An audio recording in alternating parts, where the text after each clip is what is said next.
how do you create a villain in a movie full of monsters? For Pixar's Monsters, Inc., the answer is Randall, a chameleon-like douchebag with no redeemable arc. But then, out of nowhere came Waternoose, the leader everyone trusted. It should have been redundant with Randall already there, yet it wasn't. So how did Pixar pull it off and make Waternoose their most terrifying twist villain ever? One of the biggest arguments in Hollywood right now is the necessity of a twist villain. The overuse of the trope is another argument. However, when Monsters, Inc. was released in 2001, the trope was essentially still fresh and underused, thus inducing an intense shock value when done properly.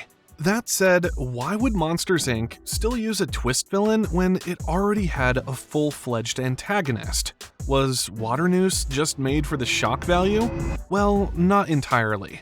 The truth is, the creators had no choice but to use a twist villain because the story demanded it. And here's why. Set in the city of Monstropolis, the movie introduces us to a world where monsters scare children to collect screams, which serve as the city's power sources. The monsters in the city work at Monsters, Inc., a company that employs professional scarers to sneak into children's bedrooms through closet doors to get these screams. Among these screamers was James Sullivan, or Sully, who was the best at the job. He lived with his friend and colleague Mike Wazowski. Mike helps Sully maintain his position as top screamer, while Randall trails behind at second. Sully and Randall were among the few efficient monsters who consistently extracted the most amount of screams. But there was still a major issue with the whole extraction. In Monsters, Inc., the same kids who suffer fright in the hands of these monsters are ironically considered dangerously toxic to the monsters. This meant that any close interaction outside the screams meant danger. The kid almost touched me. She got this close to me. And now, the company was in a crisis. Waternoose, the CEO, reveals that they have a major energy shortage.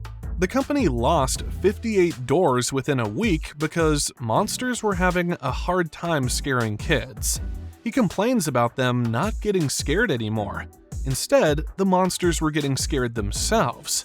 As the CEO of a company with a legacy to uphold, he knew he had to do something fast. If the factory fails, he fails both as a leader and as the bearer of his family's name.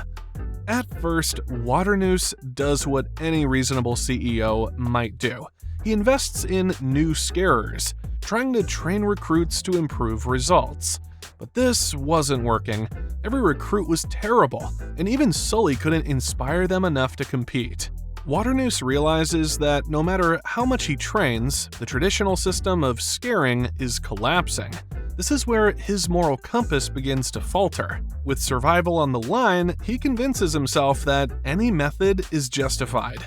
This descent into rationalized evil is what psychologists call moral disengagement.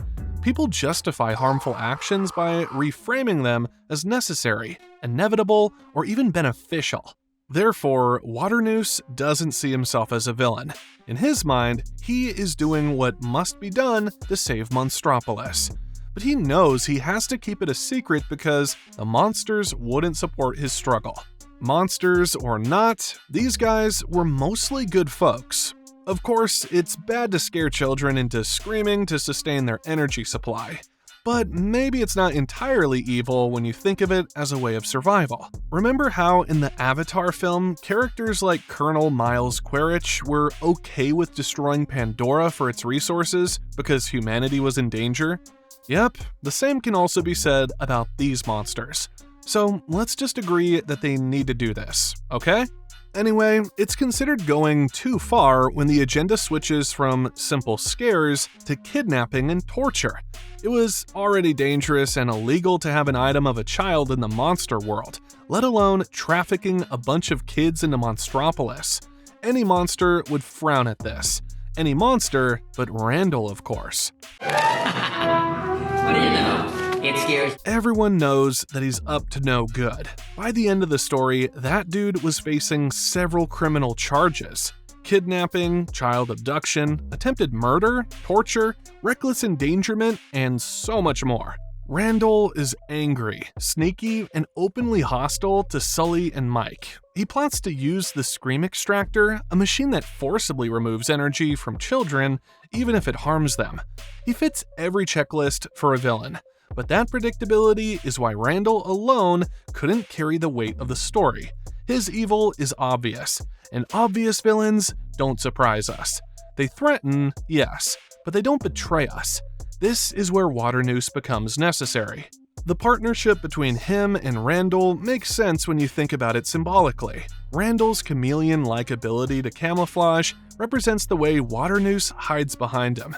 Randall becomes the visible monster, the distraction, while Waternoose remains in the shadows of authority, untouchable. By placing an obvious bad guy front and center, the movie uses a classic misdirection to keep the audience from seeing the true threat.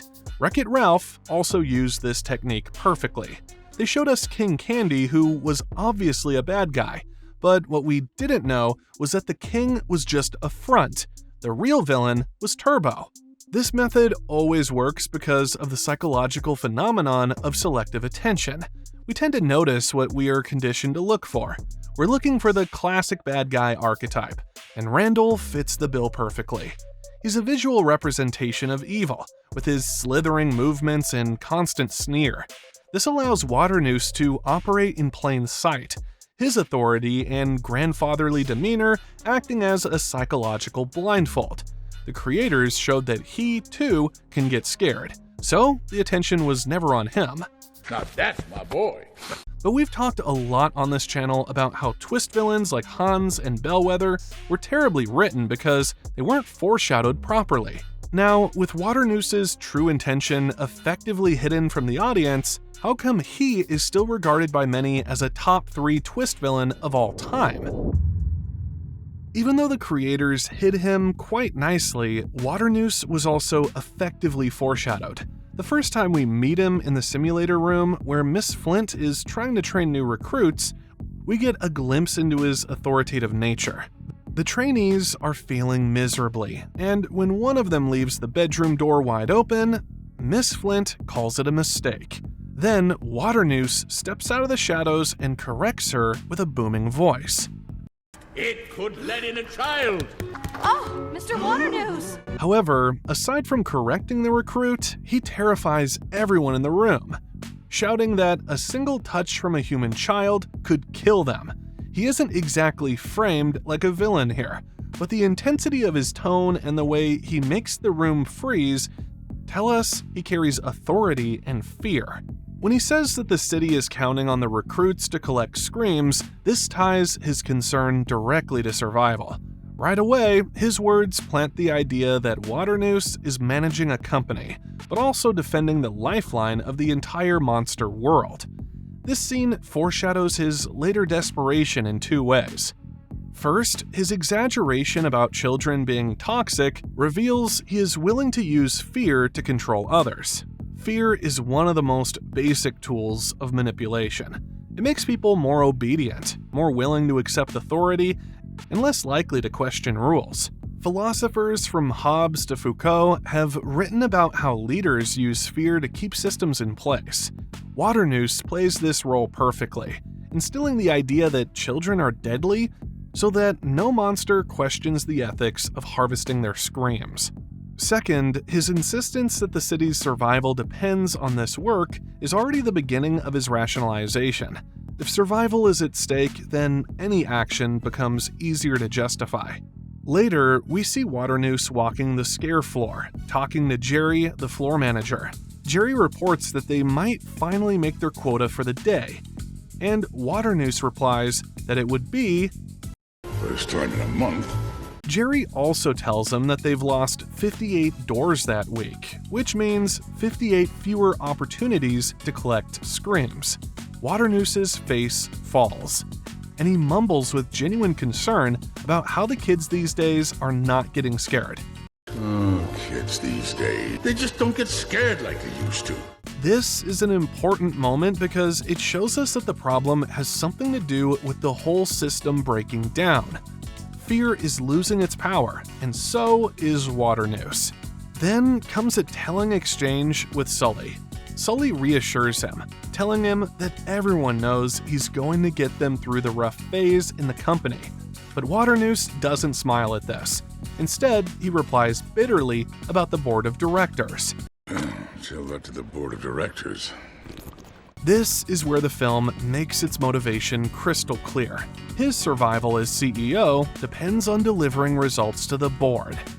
This makes him less like a leader who cares about his people and more like a capitalist figurehead who must satisfy investors at all costs. But aside from the BODs he has to please, Waternoose also has a family legacy he must uphold. And because of all this pressure, he would do anything to preserve the company. I would do anything to keep it from going under. He doesn't mean anything within reason. He means anything. And when characters in stories declare they would do anything, it usually means their morality is about to be compromised. But it gets better. The way Pixar foreshadows his true nature continues with his reaction to the CDA. When the Child Detection Agency storms the factory after a contamination alert, Waternoose is not happy. Oh, not the CDA! This reaction is easy to dismiss as the frustration of a CEO whose business is being interrupted, but in hindsight, it reveals a deeper fear of their scrutiny. Leaders who are hiding corruption often fear inspectors and regulators because they threaten to expose what's really happening. His disdain for the CDA fits the pattern perfectly. It also foreshadows his willingness to break the law. However, this suspicion is further solidified when he sees Boo for the first time. Instead of panicking and calling the CDA, he appears calm and even holds the young child in his arms. Now, before we do anything else, let's take care of the child. While Sully's perspective on children has changed through his interaction with Boo, Waternoose never gets to know her on a personal level. He trusts Sully's word without question and is seemingly okay with keeping Boo a secret. This action directly contradicts his earlier firm stance on the danger of human children and hints that his public proclamations are not what he truly believes. His earlier warnings about them being deadly were propaganda. They were tools to keep the system running smoothly, not truths he lived by.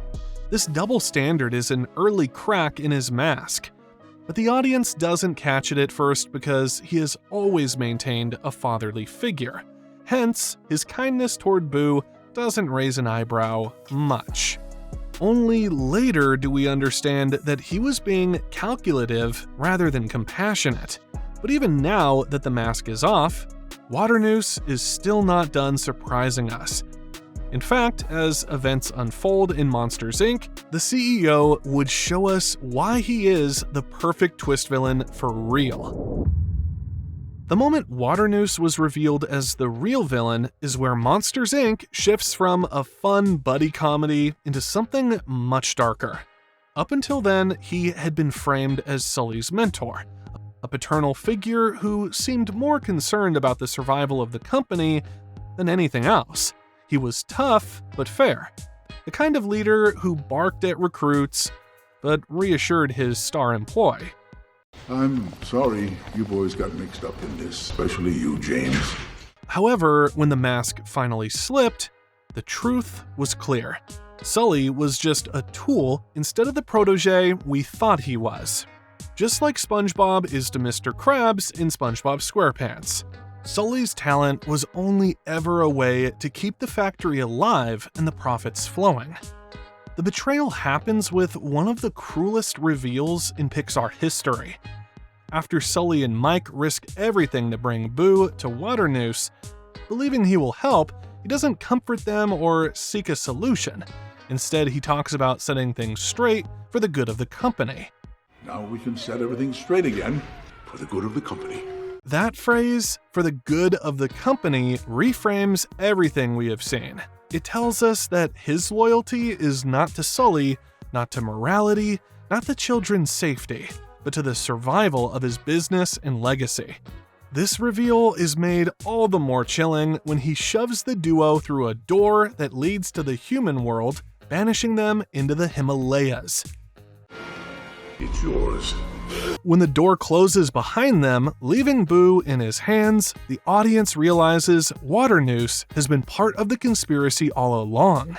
What's chilling is how he handles Boo afterward.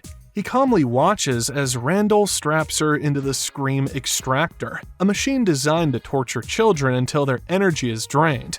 In that moment, the propaganda from earlier in the film, that children are toxic, a single touch could kill you, falls apart. This raises the stakes of his villainy. But worse, we're not just talking about child abduction here. If the Scream Extractor succeeded, it would have scaled into child trafficking, as Boo would have been the first of many victims. The machine promised a future where kids would be stolen, strapped into chairs, and drained like batteries. The line between capitalism and exploitation becomes razor thin here. Waternoose's thinking mirrors the logic of real-world corporate abuse. If the system is failing, innovation is justified, no matter how harmful. The reveal also shows how deeply his betrayal cuts Sully. For most of the film, Sully's journey has been about learning compassion through Boo. He grows from seeing her as a threat to seeing her as family.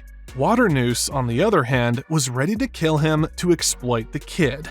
But Pixar didn't stop at just revealing his corruption. They gave Waternoose one of the most unforgettable breakdowns in the simulation room, where he didn't hold anything back any longer.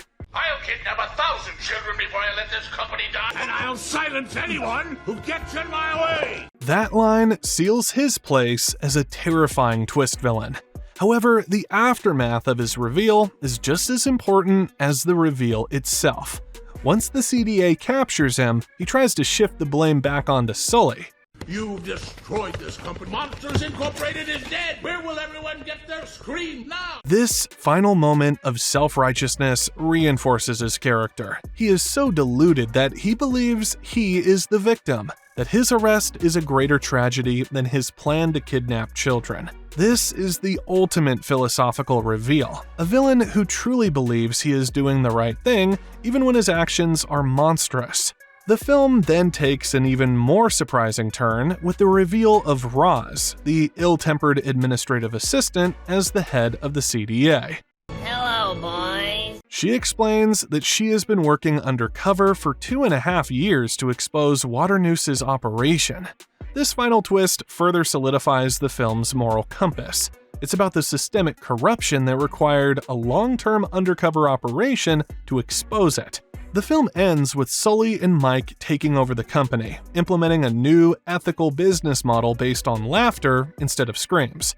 This provides a satisfying conclusion, showing that the company can thrive without resorting to unethical means, and proves that Waternoose's villainy was but a choice born out of desperation. That said, unlike Hans or Bellwether, whose turns felt sudden and unearned, Waternoose's reveal hit harder because the groundwork was already there. We were shocked, yes, but not blindsided, and that balance between surprise and inevitability is what makes him great. But this balance is not the only thing that makes him a top 3 twist villain by many standards. There's more. One of the greatest things about Waternoose is that he succeeds both as a twist and as a villain. Many films struggle to achieve both, often sacrificing a character's consistency for a shocking reveal or giving a villain a shallow, uninspired motivation. Waternoose, however, is a masterclass in how to pull it off.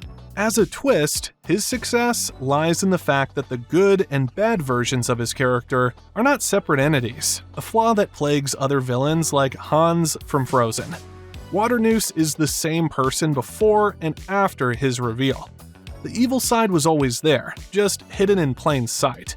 He's a pragmatic businessman driven by a singular goal: to save his company and his family's legacy. He started the film wanting the best for his company and his city. He ended it wanting the exact same thing. The only thing that changed was the audience perception of his methods. For example, his love for Sully wasn't exactly fake, just conditional. Waternoose genuinely respected him as his star employee, and even a friend, but that affection was entirely dependent on Sully's usefulness to the company. Therefore, the moment Sully became a threat to the company's goals, his personal feelings vanished. But you can tell that there was still a little bit of regret after he banished Sully. This is why he shouts at Randall. Sullivan was twice scarier you will ever be. This line is a testament to his complex character. He is still a businessman at heart, and he knows that despite his betrayal, Sully is a more valuable asset than Randall. Secondly, Waternoose succeeds as a villain because the best villains are those whose motivations or goals are understandable, even if their actions are unforgivable. Monstropolis is facing an energy crisis, and Waternoose, as CEO, is desperate to find a solution. There is a real, tangible problem, and his decision to pursue a necessary evil route, while awful, is an understandable, albeit horrifying response to a crisis. Another detail that makes him truly villainous, however, is the list of evil things he unapologetically indulged in: attempted murder, kidnapping, child abduction, torture, assault, and child trafficking. This list of crimes, which is far beyond the scope of simple greed, cements him as a truly menacing figure. Additionally, the fact that an undercover investigation by Roz was being carried out for 2.5 years suggests a deeper history of wrongdoing within the company, perhaps hinting that Waternoose's predecessors also resorted to unethical means to keep the company afloat. Finally, a lot of twist villains fail either because they are painfully obviously the bad guy, the twist completely changes the character, or their motivation doesn't make sense and doesn't explain their turn to the dark side.